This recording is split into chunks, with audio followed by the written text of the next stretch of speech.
If you are using online forms to help your customers get in touch with you, then you can offer them an even better experience by integrating with WhatsApp.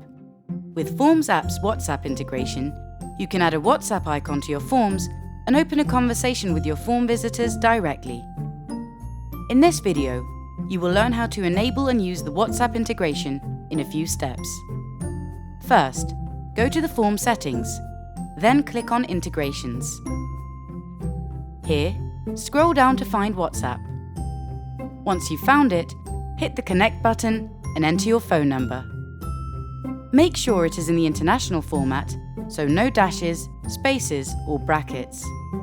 Lastly, press the Save button and open your form to test how it works. Once your audience opens up your form, they will see a WhatsApp icon on top of the form. This icon will open up the WhatsApp application and take them in a direct conversation with you. Just like that. If you want to offer your audience a more direct way to contact you, try out Forms app WhatsApp integration today.